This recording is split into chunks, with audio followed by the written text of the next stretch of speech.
The United States and Israel have both withdrawn from the UN's Science, Culture and Education agency UNESCO after accusing it of having an anti-Israeli bias. All television and radio stations in the United States will now cease their regular programming.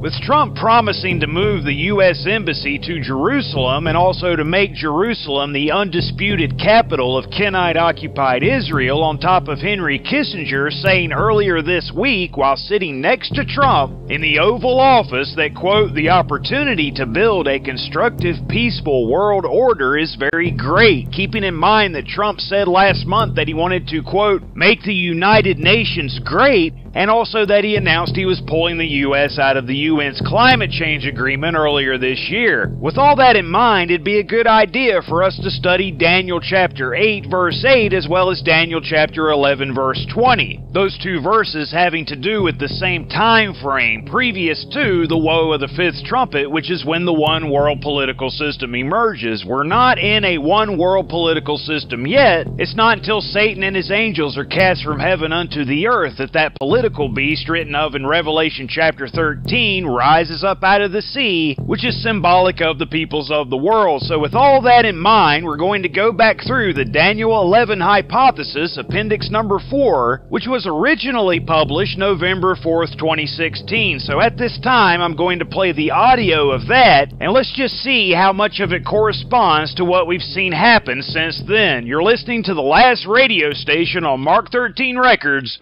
Having covered the one world political system that emerges at the beginning of the 5-month-long hour of temptation in verses 21 through 30, and the religious system that emerges after the deadly wound to the political system whenever Satan appears as the false Christ in verses 31 through 45, we now back up to verses 16 through 20 and the predecessors to that final one world system, with really the theme of Daniel 11 being the history of globalism. So beginning with verse 16, we now rewind for a closer look at the first two attempts at one world government, first with the League of Nations in verses 16 through 19, followed by the United Nations in verse 20.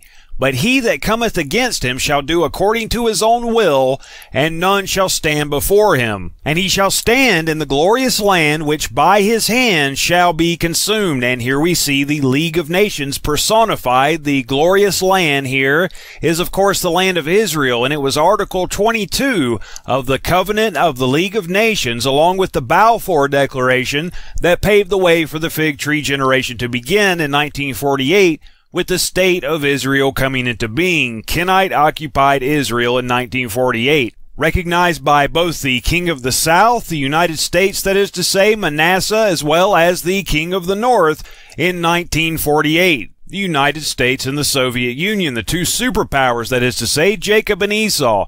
He shall also set his face to enter with the strength of his whole kingdom, and upright ones with him, talking about the League of Nations here.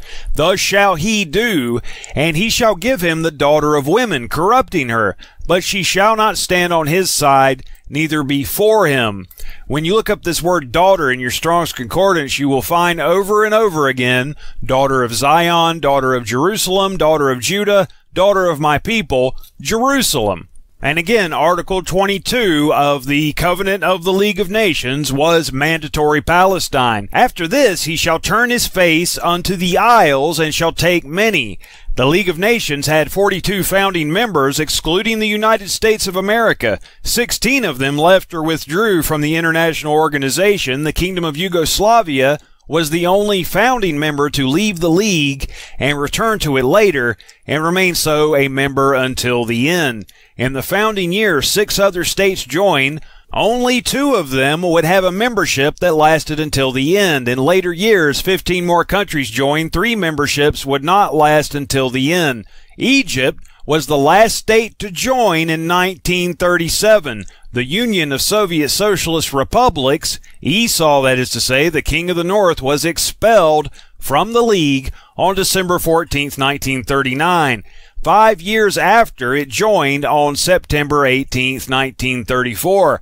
Iraq was the only member of the League that at one time was a League of Nations mandate. Iraq became a member in 1932 according to the New World Encyclopedia. But a prince for his own behalf shall cause the reproach offered by him to cease. Without his own reproach he shall cause it to turn upon him. Without the United States as a member, the League of Nations could never be the one world government the Kenites were attempting to formulate. Then he shall turn his face toward the fort of his own land, but he shall stumble and fall and not be found. With the covenant of the League of Nations originating in the Paris Peace Conference, a look at what happened to France during World War II illustrates what a failed attempt at peace this was. When World War breaks out, it's safe to say the attempt at world peace was a failure. But it did provide the skeletal structure for the next attempt at world peace, the United Nations. And verse 20 of Daniel chapter 11 reads as follows, "Then shall stand up in his estate, in the estate of the League of Nations, according to this hypothesis, a raiser of taxes in the glory of the kingdom, but within few days he shall be destroyed, neither in anger nor in battle." The Interlinear Bible by J.P. Green translates this verse as, "Then one who sends a tax exactor shall stand in his place." So we're not talking about a raiser of taxes, but one who sends a raiser of taxes for the glory of the kingdom, but within a few days he will be broken, but not in anger and not in battle. And again, from the New World Encyclopedia, the UN is an international organization established in 1945 for the purpose of securing world peace. It replaced its predecessor, the League of Nations, which had failed to prevent war between nations. It was founded by 51 nations led by the Allied powers after World War II. Now, with 192 members, the organization structure still reflects the geopolitical circumstances at its founding. On the United Nations Security Council, the body with the ability to enforce its decisions, there are 5 permanent members with veto power: the United States, the King of the South; Russia, the King of the North; the United Kingdom, also the King of the South; France, and the People's Republic of China, Red China. And neither Russia nor the PRC were originally permanent Security Council members, but took over the seats of the Soviet Union, which supposedly fell in 1992, and the Republic of China, the UN membership of which was withdrawn in 1971. This time with Ephraim, Judah, and Manasseh as members, with the UN headquarters even in the land of Manasseh, New York City that is to say, where there's a heavy sprinkling of Kenites incidentally. The United Nations would for many decades forcefully hammer out the infrastructure of the future New World Order via all 4 hidden dynasties: education, economics, politics, and religion, with President Bush proclaiming on January 16, 1991, "This is an historic moment. We have in this past year made great progress in ending the long era of conflict and Cold War. We have before us the opportunity to forge for ourselves and for future generations a new world order, a world where the rule of law, not the law of the jungle, governs the conduct of nations. When we are successful, and we will be, we have a real chance at this new world order," there it is again, "an order in which a credible United Nations can use its peacekeeping role to fulfill the promise and vision of the UN's founders." So then, who is this raiser of taxes the United Nations sends? Remember to think global as far as this chapter is concerned. You could even subtitle it "The History of Globalism," as in a global carbon tax. So that brings us up to current time as far as Daniel 11:20 is concerned, the United Nations being, in my opinion, the one who sends out the raiser of taxes, speaking of the global carbon tax. But we're still not in the one world political system written of in verses 21 through 30. That doesn't emerge until the woe of the 5th trumpet, whenever all 4 of the beasts written of in Daniel 7 emerge out of the sea: the lion, the bear, the leopard, and Daniel's 4th beast. And as it's written in the 21st verse of Daniel chapter 11, and in his estate, in the estate of the United Nations, which stood up in the estate of the League of Nations, shall stand up a vile person in the one world political system, the dragon, Satan, to whom they shall not give the honor of the kingdom, but he shall come in peaceably and obtain the kingdom by flatteries. That's deception. This vile person is Satan himself,